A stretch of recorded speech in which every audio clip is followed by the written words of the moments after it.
हाँ, नमस्कार। मैं डॉक्टर सुरेंद्र विक्रम गोस्वामी झांसी से पिछले 18 वर्षों से होम्योपैथी में सेवा दे रहा हूँ। आज मैं आप लोगों को बताता हूँ कि बहुत से पेरेंट्स मेरे पास आते हैं बच्चों को लेकर। ऑटिज्म और एडीएचडी में क्या डिफरेंस है, कैसे पहचानेंगे कि वो बच्चा ऑटिज्म का है या मेरा बच्चा एडीएचडी का है। दोनों ही न्यूरो डेवलपमेंट डिसऑर्डर, पहली चीज ब्रेन से रिलेटेड, दिमाग से रिलेटेड ये बीमारियां हैं। एडीएचडी का बच्चा और ऑटिज्म के बच्चे को हम कैसे डिफरेंशिएट करेंगे, इस पर थोड़ा सा ध्यान से आप लोग इस विषय को सुनिएगा। एडीएचडी के बच्चे में इनअटेंशन होता है, किसी भी चीज को ठीक से कंसर्न नहीं कर पाता। अटेंशन थोड़ा सा उसके अंदर की कमी होती है। जैसे थोड़ी देर पढ़ाई करेगा, पढ़ाई करने के बाद डिस्ट्रैक्ट हो जाएगा, फिर ये करने लगेगा, वो करने लगेगा, ऐसा काम करेगा। तो इन अटेंशन की प्रॉब्लम इसमें पाई जाती है। दूसरा, एडीएचडी के बच्चे हाइपर एक्टिव होते हैं, इधर भागेंगे उधर भागेंगे, एक जगह नहीं बैठेंगे। कभी इधर चढ़ेंगे, कभी ये सामान उठाएंगे, कभी वो सामान उठाएंगे। उनका एनर्जी लेवल बहुत ज्यादा होता है। तीसरा, इम्पल्सिव कैरेक्टर के होते हैं, मतलब उनका सेल्फ का कंट्रोल नहीं होता। वो वेट नहीं कर सकते। आपस में जैसे आप उनके पेरेंट्स बात कर रहे हैं तो वो बीच में ही बोल पड़ेंगे। कोई बोल रहा है तो उसको बीच में इंटरप्ट कर देंगे। ये तीन चीजें ऑटिज्म से एडीएचडी को अलग करती हैं। तीसरी चीज बहुत इंपॉर्टेंट है, ऐसे बच्चे बहुत सोशल होते हैं, बच्चों के साथ खेलते हैं, आई कांटेक्ट करते हैं, नॉर्मली बात करते हैं,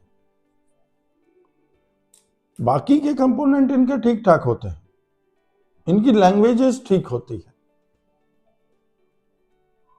तो हम एडीएचडी के बच्चों को ऑटिज्म से ऐसे डिफरेंशिएट करते हैं। अब सवाल आता है, ऑटिज्म के बच्चे कैसे होते हैं? ऑटिज्म के बच्चे सोशलाइजेशन नहीं कर पाते, आपस में इंटरेक्ट नहीं कर पाते। वो किसी एक धुन में लगे हैं तो उसी धुन में पता चला उनको एक थाली मिल गई, चम्मच मिल गया, उसी को टन टन टन टन टन टन बजा रहे हैं। आई कांटेक्ट नहीं कर रहे हैं, हद से ज्यादा हाइपर एक्टिव है। वो पॉइंटिंग नहीं कर पा रहे हैं, आई कांटेक्ट नहीं कर पा रहे हैं, वो चीजों को एक साथ लगा नहीं पा रहे हैं। उनसे पूछा जाए कि भाई इसको उठाओ, इसको पकड़ो, इसको रखो, या इस उंगली को वन को टच करो, तो वो वन को नहीं टच कर पा रहे हैं। ऑटिज्म के बच्चे अलग समझ में आते हैं, बहुत तेज भाग रहे हैं, कितना भी बुला रहे हो बिल्कुल सुन ही नहीं रहे हैं, अपनी धुन में एक शब्द को पकड़े हुए हैं, टा टा टा ला ला ला, इस तरीके, मतलब उनका एक मोनोसिलेबस होता है, वो कुछ बोलते हैं ऐसा। ऑटिज्म के बच्चों में अक्सर देखा गया है कि अदर सेंसरी बीमारियां भी होती हैं।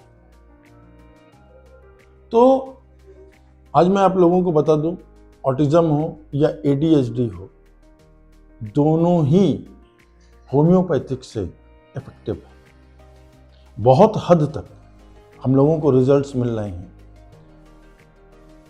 एक और इस वीडियो के माध्यम से मैं आप लोगों को सूचना देना चाहता हूं कि हमारे सेंटर झांसी में Ranjit Goswami memorial homoeopathic drug transmission research centre में प्रत्येक तीसरे बुधवार को यहाँ पर इस तरीके के बच्चों का निःशुल्क उपचार किया जा रहा है। और पिछले हम लोग 2 वर्षों से लगातार इस पर काम कर रहे हैं। हम लोगों को autism, ADHD, others mental disorder के बच्चों पर सीपी चाइल्ड बहुत अच्छा रिजल्ट मिल रहा है। इसलिए होम्योपैथी अपनाएं। और अगर कोई गरीब बच्चा या कोई असहाय बच्चा या ऐसा परिवार जो अफोर्ड नहीं कर सकता है ट्रीटमेंट को, वो हमारे तीसरे बुधवार को महीने के आ सकता है, हमसे कांटेक्ट कर सकता है। जब तक हम चाहें, जब तक वो चाहेगा, तब तक ट्रीटमेंट निःशुल्क चलेगा। लेकिन मैं आप लोगों को इस वीडियो के माध्यम से बता दूं कि इसका इलाज जितना जल्द से जल्द शुरू हो जाएगा, रिजल्ट उतनी जल्दी आएंगे।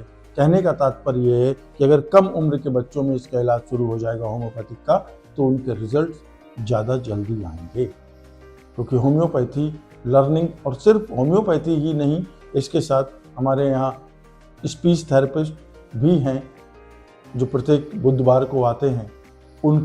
उनका भी कोई चार्जेस नहीं है, पूरी तरीके से निःशुल्क है। तो अगर आप लोगों को आना है तो आप लोग कांटेक्ट कर सकते हैं। धन्यवाद।